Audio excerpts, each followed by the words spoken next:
એટલે ઉદ્ધવજી છે કે ઉદ્ધવજીને ભગવાન કહે છે કે ઉદ્ધવ, આ ગોપીઓ છે ને એ મારા વિરહથી બહુ જુરી રહી છે વ્રજની અંદર. એટલે હું એક સંદેશો લખી આપું છું ને મારો સંદેશ લઈ અને તમે આ ગોપીઓને સંભળાઈ આવો. ભગવાન કે ઉદ્ધવજી, તમારું જે જ્ઞાન છે ને વાસ્તવમાં જે છે ને અહીંયા કોઈ નહીં સમજી શકે. તમારા જ્ઞાનની કદર જે છે ને બધી ગોપીઓ જ કરશે. કારણ કે ગોપીઓ જે છે ને મને બહુ પ્રિય છે ને હું ગોપીઓને બહુ પ્રિય છું. એટલે બ્રહ્મ શું છે, બ્રહ્મ તત્વ કેવું હોય, એનું જ્ઞાન કેવું હોય, બધું ગોપીઓ તમને સમજાવી દે છે. અને તમે ગોપીઓને ઉપદેશ આપજો.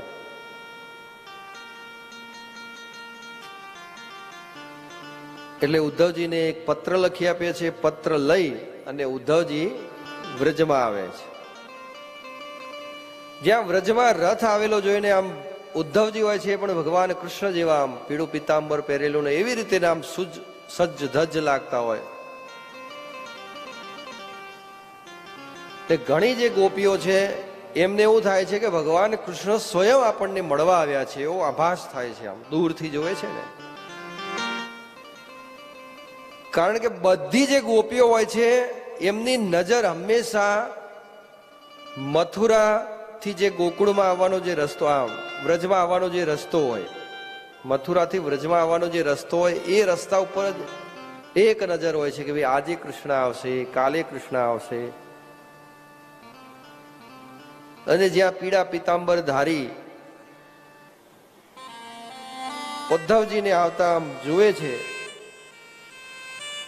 ત્યાં તો બધી ગોપીઓ રથની આજુબાજુમાં ટોળે વળી જાય છે.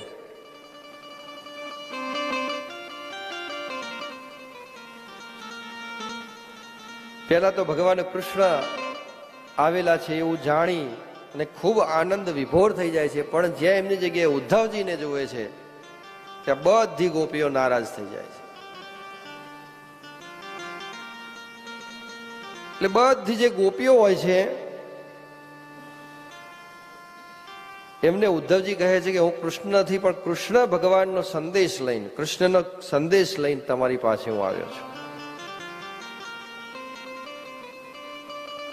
અને એ સંદેશો આ પત્રમાં લખેલો છે.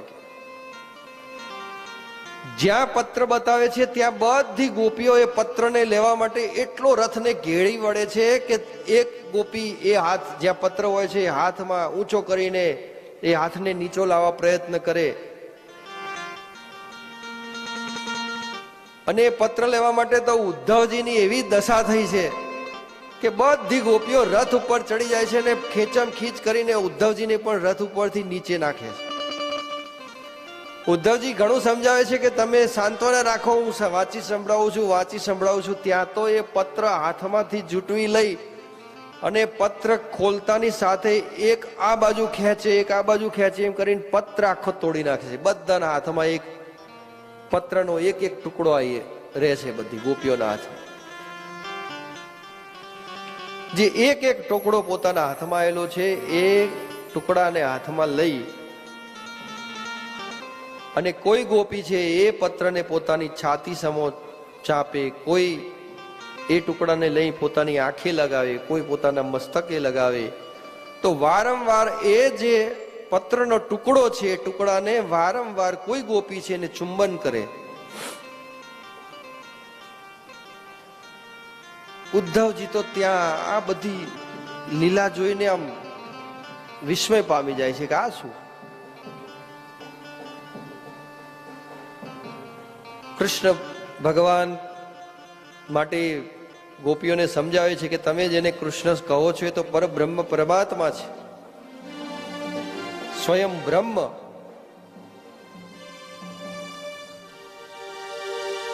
ત્યાં તો આ બાજુ ગોપીઓ કે તારા માટે ભાઈ બ્રહ્મ હશે, અમારા માટે નટખટ છે. અને અમારો આ ચિત્ત ચોરીને ચોર ક્યાં જતો રહ્યો છે કે હે? અમારા ચિત્તો ચોરીને જતો રહ્યો છે, ક્યાં છે ચોર? એને લાવવાની જરૂર હતી. અમે એને કેટલા લાડ લાડાવ્યા અને અમને મૂકીને આવી વિરહની વેદનામાં જતો રહ્યો. ક્યાં છે ભગોળો? કે ના કહેવાના શબ્દો ભગવાનના કે ગોપીઓ એવા કીધા તો ઉદ્ધવજીને તો માન્યામાં જ ના આવ્યું. ભગવાન તો ક્યાં કહેતા હતા કે ભાઈ આ તો ગોપીઓ મને બહુ પ્રેમ કરે છે, તો બ્રહ્મને જાણવા વાળી છે ને અહીંયા તો ભગવાનને જોખે જોખીને આપે છે કે આ તો એવું ગોપીઓ બોલી છે ભગવાન માટે. हंसकर कहा गोपियों ने संदेशा खूब लाए हो, मगर याद रखो योगी तुम प्रेम नगरी में आए हो. संभालो योग की कुंजी कहीं हाथों से निकल न जाए, तुम्हारी ज्ञान की पोथी हमारी विरह की अग्नि में कहीं खाक ना हो जाए. अलख हम तुम है तो लगती है नजर किसी की किसी से, और निर्गुण हम तुम है कौन खबर करता किसी से किसी की. वही मेरा श्याम है, वही मेरा श्याम. અને આવી છે ભગવાન કૃષ્ણ પ્રત્યેની પ્રીતિ જોઈએ એટલામાં ત્યાં એક ભમરો આવે છે અને એ ભમરાને સંબોધીને એક ભ્રમર ગીત આ ગોપીઓ ગાય છે. અને જ્યાં જ્યાં પણ ભગવાને જે જે લીલાઓ કરી છે, ભમરો ઉડતો ઉડતો ત્યાં જાય એ પ્રમાણે ગોપીઓએ બધી લીલાઓ જે છે એ આ ભ્રમરને ગીત સંભળાવતા એવી રીતે ઉદ્ધવજીને બધી ભગવાનની લીલાઓ સંભળાવે છે. ભગવાન કૃષ્ણ કઈ રીતે ગાયો ચરાવતા, કઈ રીતે ગોપીઓના ચિત્ત ચોરી લીધા, કઈ રીતે ગોકુળની ગલીઓની અંદર માખણ ચોરાવતા, ગોપીઓ સાથે કઈ રીતે સ્નેહ ભાવ રાખતા, બધી જે લીલાઓ છે એ એક એક સ્થળ બતાવી અને કે જો આ નટખટ તારો મિત્ર, તું જેને બ્રહ્મ કહે છે, કૃષ્ણ કહે છે, આ માખણનો ચોર, એને માખણની સાથે સાથે અમારા ચિત્ત ચોરી લીધા છે. અને એક એક લીલાનું એવું વર્ણન કરે છે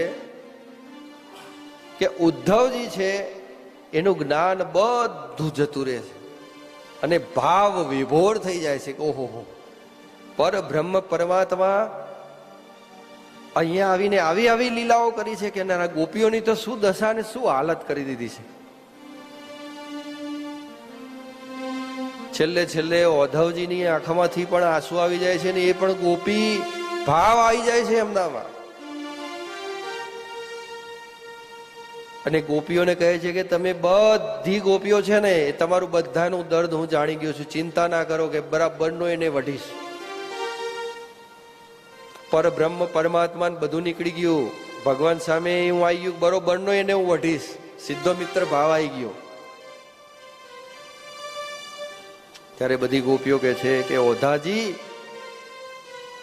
તમે મારા વાલાને બરાબર વઢીને કહેજો. એ ઓધાજી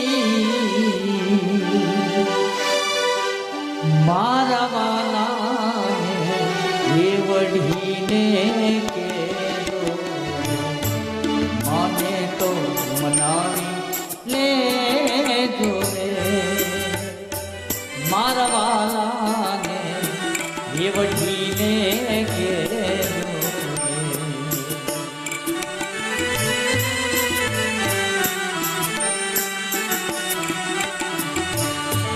મથુરાના રાજા થયા છો,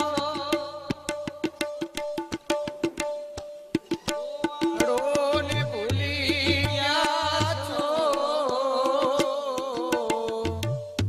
માની ન મોલે ગયા છો રે. એ ઓધાજી એમ મારા વાલાને એ વઢીને કહેજો, માને તો મનાવી લેજો રે. મારા વાલાને એ વઢીને કહેજો. એ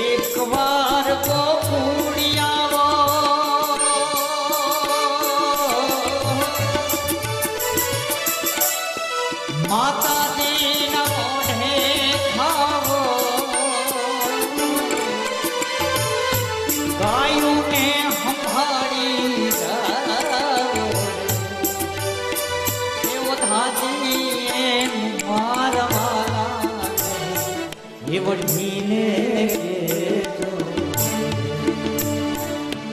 અહીંયા એક આજે ભજન છે એનો એક અંતરો ગોપીઓ સર્વ ગોપીઓ રાધાજી સહિત શરણાગતિ ભગવાનની સ્વીકારે છે અને ઉદ્ધવજીને કહે છે શબ્દો પર ધ્યાન દેવો શું કહે છે વાલાની મરજી મારે સો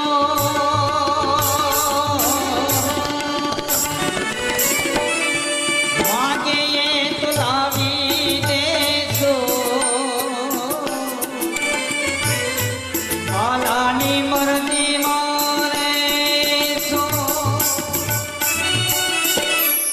માગે એ તો લાવી દેશો ઉપજાને પટરાની કે